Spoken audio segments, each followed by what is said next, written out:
Salut et bienvenue sur Paris en Gomère.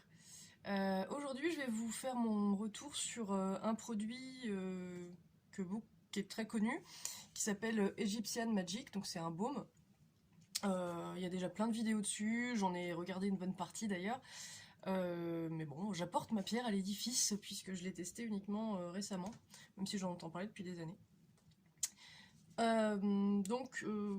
Beaucoup de personnes pensent du bien de ce produit qui est très polyvalent, qui a une composition très clean.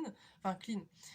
C'est pas du tout vegan, c'est-à-dire que ça utilise à peu près tous les produits de la ruche possibles, à savoir de la cire, du miel, du pollen, de la gelée royale et de la propolis. Donc si on est contre l'utilisation de ces produits-là, c'est pas clean du tout.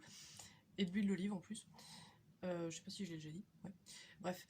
Euh, mais par contre, du point de vue, on va dire santé humaine, il n'y a pas de conservateur, pas de parfum, aucun produit de synthèse. Donc c'est un produit qui a priori devrait être bon pour la peau et qui en tout cas ne pourrait pas a priori être nocif pour la santé, dans la mesure où vous n'êtes pas allergique aux produits de la ruche. Moi, j'ai pas d'allergie, j'ai pas de réaction a priori à ces trucs-là. À l'huile d'olive non plus. Donc je me suis dit pourquoi pas tester. Sachant que tous les hivers je pèle parce que quel que soit le baume que j'utilise, c'est jamais suffisant pour garder ma peau, on va dire étanche, enfin pour empêcher l'hydratation de se faire la malle, on va dire en cours de journée. Le mieux que j'ai obtenu, c'est avec le baume Tolérance Contrôle de chez Aven, qui est pas mal et qui tient la route jusqu'en milieu d'après-midi, on va dire, mais le soir je finis quand même un peu desséché. Mais enfin voilà, il est bien, la composition est cool aussi, et enfin moins nickel qu'Egyptian Magic là quand même, mais c'est pas mal. Et c'est un bon produit, hein, voilà, mais je me suis dit on peut peut-être faire mieux.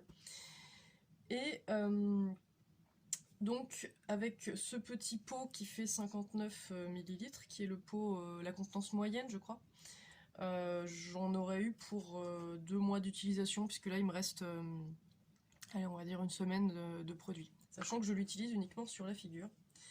Donc je vais vous dire comment je l'ai utilisé et ce que j'en pense. Du coup voilà, il y a plein d'utilisations possibles. Il y a des personnes qui l'utilisent comme cire, on va dire, capillaire, comme cire pour les sourcils, pour enlever les vergetures, pour faire des massages, pour faire une base de maquillage. Voilà. Moi, je l'ai utilisé. Alors sur les cheveux, non, parce que j'ai un lissage brésilien et j'ai pas envie d'avoir les. Enfin, je pense que vu la texture, ça serait quand même poisseux. Au niveau des sourcils, j'ai pas tellement besoin de les coiffer plus que ça, ils tiennent en place. Donc je l'ai utilisé moi comme donc baume pour conserver l'hydratation. Et ça marche très très bien, franchement, je le mets après ma crème hydratante le matin et avant, juste un tout petit peu avant de dormir la nuit. Et je ne me réveille pas desséchée, je ne finis pas desséchée en fin de journée, donc c'est cool. Et je pense que c'est le meilleur produit que j'ai utilisé pour cette utilisation-là. En plus, comme je fais toujours mon yoga du visage et mes petits massages drainants, c'est assez agréable de le faire après avoir mis ça. C'est beaucoup moins poisseux et dégoulinant qu'après avoir mis l'huile végétale. Et donc je l'utilise également en remplacement de l'huile végétale que j'utilisais à la base comme démaquillant. Donc j'utilisais des huiles végétales diverses et variées, il y en a plusieurs. Et ça marchait, hein, je veux dire c'était correct, j'avais pas de réaction et tout, mais ce truc-là marche bien pour émulsionner le maquillage avec un peu une brume d'eau thermale. Et en massant la figure, ça enlève bien. Enfin, moi, j'utilise pas de maquillage waterproof non plus, mais ça décolle bien tout assez rapidement. Et c'est assez agréable de se démaquiller avec ça, même si il faut vraiment masser, quoi. Mais bon, c'est ce que je faisais déjà avant. Donc, après 2 mois d'utilisation, j'ai jamais eu de réaction négative. Ça ne colle pas. Et ça, c'est cool. Je crois que c'est grâce à la cire, je pense. Ça fait un petit effet filmogène, mais léger, quoi. On n'a pas l'impression d'être non plus recouvert de silicone, quoi. C'est pas. Moi, en ayant une peau sèche qui tiraille, je trouve que l'effet est agréable. Après, sur une peau grasse, ça serait peut-être trop poisseux.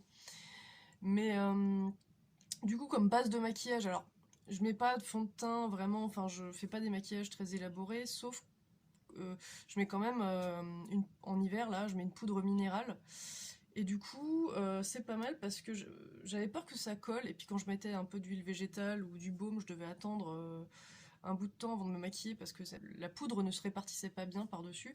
Alors que ça, c'est nickel. Donc ça marche bien comme baume pour garder l'hydratation, ça marche bien comme démaquillant, ça marche bien aussi pour faire des massages, en tout cas sur la figure. Et, euh, et puis bah c'est tout. Oui, comme base de maquillage, du coup, c'est correct, même si c'est pas ce que je cherchais à la base, mais du coup, c'est mieux d'appliquer le maquillage par-dessus. Enfin, c'est mieux qu'avec ce que j'utilisais avant, en tout cas. Et puis après, bon, globalement, ça fait une belle peau, hein. C'est- Bonjour, je m'appelle Laurent, je suis né en 43, j'ai 80 ans. Et aujourd'hui, je me sens rajeuni depuis que j'ai essayé cette crème. Ouais, non, c'est vrai, on dirait pas, hein, mais regardez comme il est lisse. 50 ans. Ah non, Non, 49.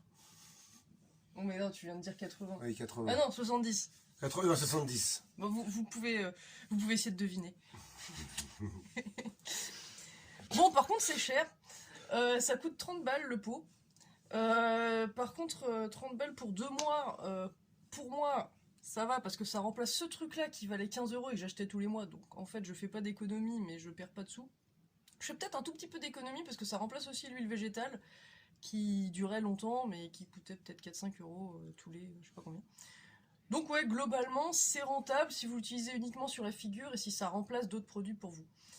À ce prix-là, je pense qu'il pourrait se fendre d'un pot d'un peu meilleure qualité, parce que là, c'est un truc en plastique qui fait un peu cheap, mais je pense que ça fait partie de leur marque de garder ce pot emblématique avec lequel ils ont sûrement débuté. J'aurais préféré aussi un tube, ce serait plus hygiénique que de mettre ses doigts, même si je me lave les mains à chaque fois, dans le pot tous les jours pendant 2 mois. Bon, il est pas trop crado, mais c'est parce que je fais vraiment attention. Mais bon voilà, du coup mon avis c'est que c'est cool, j'en mettrai pas sur mes cheveux ni sur mes sourcils, et je me tartinerai pas l'intégralité du corps avec, sauf si ça coûtait beaucoup moins cher. Mais c'est vraiment bien, pas de réaction, pas de plaques, pas de rougeur, et pas d'effet poisseux, parce que c'est ça que je redoutais un petit peu. Donc pour quelqu'un qui a de l'eczéma ou une peau très très sèche, je pense que c'est pas mal, ça vaut le coup de l'essayer. Dites-moi ce que vous en pensez si vous l'avez déjà testé. Merci d'avoir regardé cette vidéo. N'hésitez pas à liker, partager, vous abonner. Et moi, je vous dis à très bientôt sur Paris en Gomère. À bientôt.